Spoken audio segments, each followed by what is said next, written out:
বিধানসভায় বলতে বাধা দেওয়া হয়েছে। এই অভিযোগে এবার আদালতের দ্বারস্থ হয়েছিলেন কালীঘাট তৃণমূলের বিধায়ক কুণাল ঘোষ, যদিও আদালত সেই মামলা খারিজ করে দিল।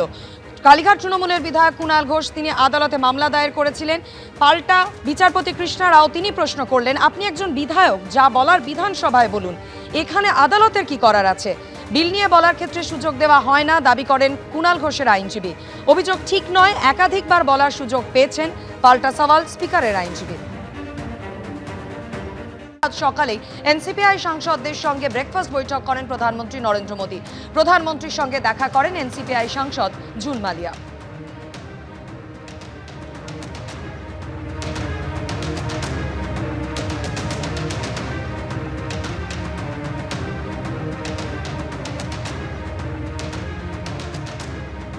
লোক কল্যাণ মার্গে নিজের বাসভবনে এনসিপিআই সাংসদদের সঙ্গে বৈঠক করেন প্রধানমন্ত্রী নরেন্দ্র মোদী।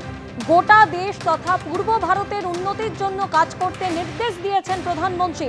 পূর্ব ভারত পিছিয়ে আছে, ওই অঞ্চলের জন্য কাজ করতে হবে বলে জানিয়েছেন প্রধানমন্ত্রী। বললেন প্রধানমন্ত্রীর সঙ্গে বৈঠকে যোগ দেওয়া এনসিপিআই সাংসদরা।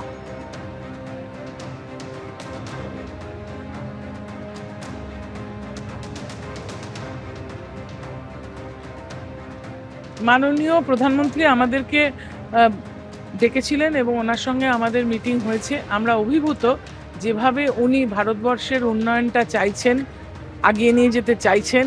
এবং উনি বললেন বিগত দিনে পূর্বী ভারত থেকে র মেটেরিয়ালস যেত, লেবার যেত, কিন্তু উন্নয়ন কিছু ওখানটায় হতো না, উন্নয়নটা হতো ভারতবর্ষের অন্যান্য দিকে। এখন আমি চাই যে উন্নয়নটা আমাদের পূর্ব ভারতে হোক। কলকাতা যখন ক্যাপিটাল ছিল তখন ভারতবর্ষ অনেক এগিয়েছে, এখন কলকাতাকে আবার সেই জায়গায় নিয়ে যেতে হবে যাতে করে কলকাতার যে উন্নয়নটা, ভুবনেশ্বরের উন্নয়নটা, গৌহাটির উন্নয়নটা সারা ভারতবর্ষে ছড়িয়ে যায়। আপনারা সবাই একসঙ্গে থাকুন, কাজ করুন, আমরা আপনার সঙ্গে আছি, এনডিএ পরিবারে আমরা সবাই কাজ করব। আমাদের প্রাইম মিনিস্টার সবার সঙ্গে খুব ভালোভাবে কথা বলেছেন এবং প্রত্যেকের সঙ্গে গল্প করেছেন চায়ের জায়গায় বসে, এবং প্রত্যেককে বলেছে যে আপনাদের কন্ট্রিবিউশন চাই এবং আপনারা আপনাদের যে উন্নয়নের কথা ভাবছেন কিভাবে করছেন, তাতে আমাদের সব এমপিরাই ছিল এবং নাড্ডাজি ছিল, নীতিন নবীনজি ছিল। খুব ভালো মিটিং। এটাও বলছিল যে 40 বছরের ওপর যাদের বয়স তারা কিন্তু যোগা করো আর চেক আপ করিও বছরে একবার। উনি চা নিয়ে বসেছিলেন, আমরা ওই পায়েস টায়েসও খেয়েছি। এনারা দিশাহারা, এরা এলাকার মানুষের কাছে মুখ দেখাতে পারছে না। যারা আজকে এনডিএর শরিক, যারা আজকে প্রধানমন্ত্রীর কাছে গেছেন, তারা তো বিজেপির দালালি করছে।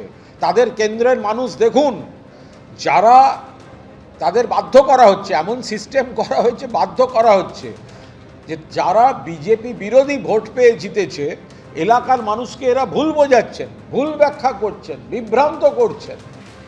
এরা কোনো না কোনো কারণে একটা ফাঁদে পড়ে গেছেন, ফলে ওখানে থাকতে হচ্ছে। কিন্তু তাদের সিদ্ধান্ত নিতে হবে। এলাকার মানুষের সঙ্গে এই প্রতারণা চলতে পারে না। বিজেপি বিরোধী ভোট নিয়ে দিল্লিতে গেছেন, বিজেপি বিরোধী ভোট নিয়ে পার্লামেন্টে গেছেন, বিজেপি বিরোধী ভোট নিয়ে বিধানসভায় এসছেন, আর ঘুরঘুর করবেন বিজেপির কাছে, করবেন বিজেপির দালালি, বিজেপির বকলস পরে ঘুরবেন, এটা তো চলতে পারে না। এই গদ্দারদের পলিটিক্যাল কেরিয়ার ফিনিশড। এবিপি আনন্দ, এগিয়ে থাকে, এগিয়ে রাখে।